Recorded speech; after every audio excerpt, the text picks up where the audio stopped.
ಶ್ರೀ ಗುರುಭ್ಯೋ ನಮಃ. ಶ್ರೀ ಪರಮಾತ್ಮನೇ ನಮಃ. ಶ್ರೀ ಪರಮಾತ್ಮನೇ ನಮಃ. ಹರಿ ಓಂ. ಹರಿ ಓಂ. ರಾಜವೇದ್ಯ ರಾಜಗುಹ್ಯ ರಾಜವಿದ್ಯಾ ರಾಜಗುಹ್ಯ ಯೋಗೋ ನಾಮ ಯೋಗೋ ನಾಮ ನವಮೋऽಧ್ಯಾಯ. ನವಮೋऽಧ್ಯಾಯಃ. ಶ್ರೀ ಭಗವಾನುವಾಚ. ಶ್ರೀ ಭಗವಾನುವಾಚ. ಇದಂ ತು ತೇ ಗುಹ್ಯತಮಂ ಇದಂ ತು ತೇ ಗುಹ್ಯತಮಂ ಪ್ರವಕ್ಷ್ಯಾಮ್ಯನಸೂಯವೆ. ಪ್ರವಕ್ಷ್ಯಾಮ್ಯನಸೂಯವೆ. ಜ್ಞಾನಂ ವಿಜ್ಞಾನಸಹಿತಂ ಜ್ಞಾನಂ ವಿಜ್ಞಾನಸಹಿತಂ ಯಜ್ಞಾತ್ವಾ ಮೋಕ್ಷಶೇಷುವಾತ್.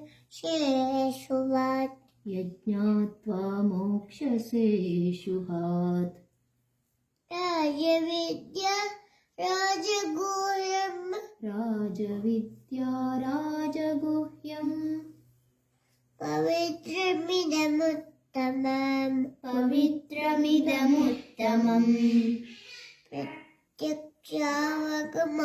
ಧರ್ಮ್ಯಂ ಪ್ರತ್ಯಕ್ಷಾವಗಮಂ ಧರ್ಮ್ಯಂ ಸುಸುಖಂ ಕರ್ತುಮವ್ಯಯಂ ಸುಸುಖಂ ಕರ್ತುಮವ್ಯಯಂ. ಅಶ್ರದ್ಧಾನ ಪುರುಷ ಅಶ್ರದ್ಧದಾನಃ ಪುರುಷ ಧರ್ಮಶಾಸ್ತ್ರ ಪರಂತಪ. ಧರ್ಮಸ್ಯಾಸ್ಯ ಪರಂ ತಪ. ಅಪ್ರಾಪ್ಯ ಮಾಂ ನಿವರ್ತಂತೆ ಅಪ್ರಾಪ್ಯ ಮಾಂ ನಿವರ್ತಂತೆ ಮೃತ್ಯು ಸಂಸಾರವರ್ತ್ಮನಿ. ಮೃತ್ಯು ಸಂಸಾರವರ್ತ್ಮನಿ. ಮಯಾ ತತಮಿದಂ ಸರ್ವಂ ಮಯಾ ತತಮಿದಂ ಸರ್ವಂ ಜಗದವ್ಯಕ್ತಮೂರ್ತಿನಾ ಜಗದವ್ಯಕ್ತಮೂರ್ತಿನಾ ಮತ್ತಶಾನಿ ಸರ್ವಭೂತಾನಿ ಮತ್ಸ್ಥಾನಿ ಸರ್ವಭೂತಾನಿ ನತಾಹಂ ತೇಷ್ವವಸ್ಥಿತಃ ನ ಚಾಹಂ ತೇಷ್ವವಸ್ಥಿತಃ ನ ತಮತ್ಸ್ಥಾನಿ ಭೂತಾನಿ ನ ಚ ಮತ್ಸ್ಥಾನಿ ಭೂತಾನಿ. ಪಶ್ಯ ಮೇ ಯೋಗಮೈಶ್ವರಂ ಪಶ್ಯ ಮೇ ಯೋಗಮೈಶ್ವರಂ. ಭೂತಬ್ರಹ್ಮತ ಭೂತಸ್ಥೋ ಭೂತಬ್ರಹ್ಮ ಚ ಭೂತಸ್ಥೋ ಮಮಾತ್ಮ ಭೂತ ಭಾವನಃ. ಮಮಾತ್ಮಾ ಭೂತಭಾವನಃ. ಯಥಾಕಾಶಸ್ಥಿತೋ ನಿತ್ಯಂ ಯಥಾಕಾಶಸ್ಥಿತೋ ನಿತ್ಯಂ ವಾಯುಸ್ತರ್ವತ್ರ ಗೋಮಾನ್ ವಾಯುಃ ಸರ್ವತ್ರ ಗೋ ಮಹಾನ್. ತಥಾ ಸರ್ವಾಣಿ ಭೂತಾನಿ ತಥಾ ಸರ್ವಾಣಿ ಭೂತಾನಿ ಮತ್ತಾನಿತ್ಯುಪಧಾರಯ. ಮತ್ಸ್ಥಾನೀತ್ಯುಪಧಾರಯ. ನ ತಮತ್ಸ್ಥಾನಿ ಭೂತಾನಿ ನ ಚ ಮತ್ಸ್ಥಾನಿ ಭೂತಾನಿ. ಪಶ್ಯ ಮೇ ಯೋಗಮೈಶ್ವರಂ ಪಶ್ಯ ಮೇ ಯೋಗಮೈಶ್ವರಂ. ಭೂತಬ್ರಹ್ಮತ ಭೂತಸ್ಥೋ ಭೂತಬ್ರಹ್ಮ ಚ ಭೂತಸ್ಥೋ ಮಮಾತ್ಮ ಭೂತ ಭಾವನಃ. ಮಮಾತ್ಮಾ ಭೂತಭಾವನಃ. ಯಥಾಕಾಶಸ್ಥಿತೋ ನಿತ್ಯಂ ಯಥಾಕಾಶಸ್ಥಿತೋ ನಿತ್ಯಂ ವಾಯುಸ್ತರ್ವತ್ರ ಗೋ ಮಹಾನ್. ವಾಯುಃ ಸರ್ವತ್ರ ಗೋ ಮಹಾನ್. ತಥಾ ಸರ್ವಾಣಿ ಭೂತಾನಿ ತಥಾ ಸರ್ವಾಣಿ ಭೂತಾನಿ ಮತ್ಸ್ಥಾನಿ ಮಸ್ತಾನಿತ್ಯುಪಧಾರಯ. जय मत्स्थानीत्युपधारय सर्वभूतानि कौन्तेय सर्वभूतानि कौन्तेय प्रकृतिं यान्ति मामिकाम् प्रकृतिं यान्ति मामिकाम् कल्पक्षये पुनस्तानि कल्पक्षये पुनस्तानि कल्पादंस्ताम्यहम् कल्पादौ विसृजाम्यहम् प्रकृतिं स्वामस्तभ्य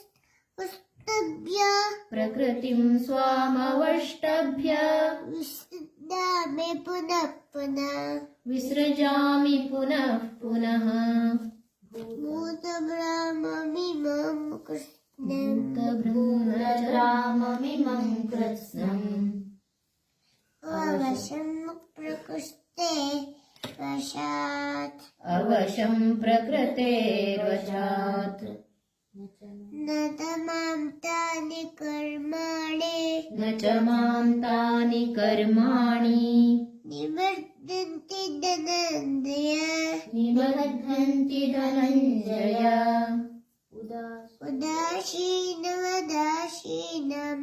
उदासीनवदासीनम् अतक्तेन्तु कर्मसु असक्तं तेषु कर्मसु मयाध्यक्षेण प्रकृतिः मयाध्यक्षेण प्रकृतिः श्रूयते सूयते सचराचरम् हेतुनानेन कौन्तेय हेतुनानेन कौन्तेय जगद्विपरिवर्तते अजानन्ति मां मूढाः अवजानन्ति मां मूढा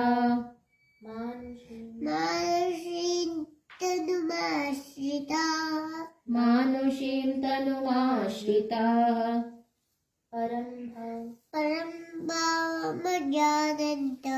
परं भावमजानन्तो मम भूतमहेश्वरम्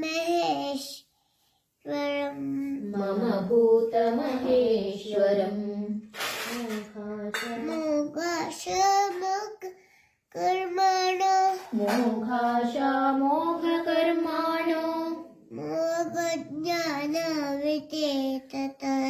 मोघज्ञानाविचेतसः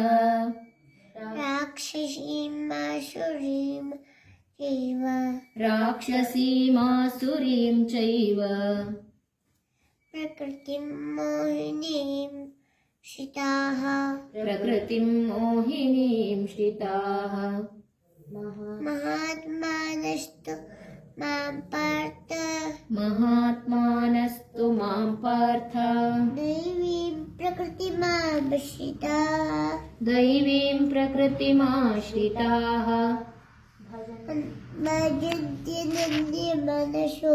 भजन्त्यनन्यमनसो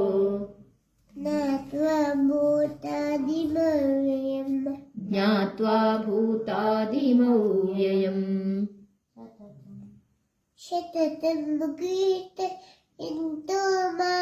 सततं कीर्तयन्तो माम्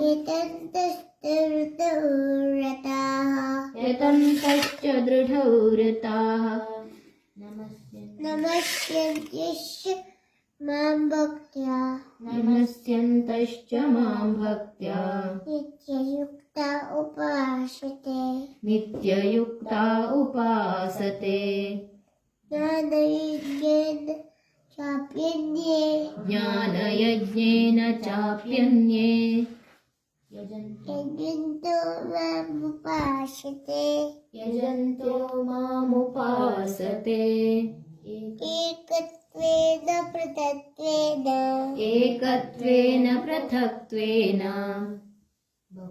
बहुधा विश्वतोमुखम्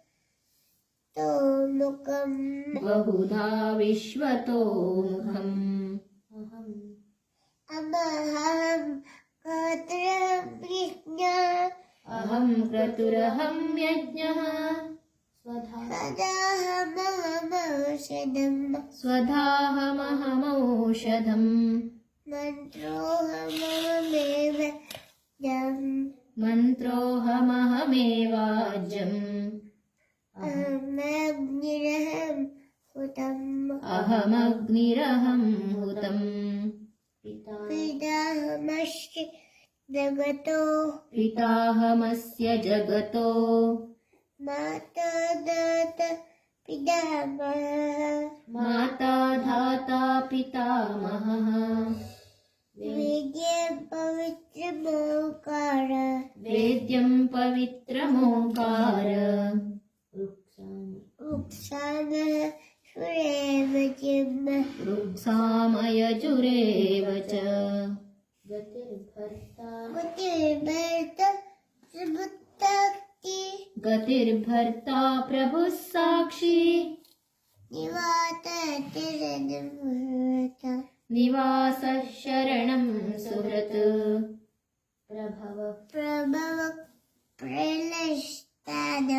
प्रभवः प्रलयस्थानम् निधानं बीजमव्ययम् ॐ तत्सदिति श्रीमद्भगवद्गीता श्रीमद्भगवद्गीता सुपनिषत्सु ब्रह्मविद्यायां योगशास्त्रे ब्रह्मविद्यायां योगशास्त्रे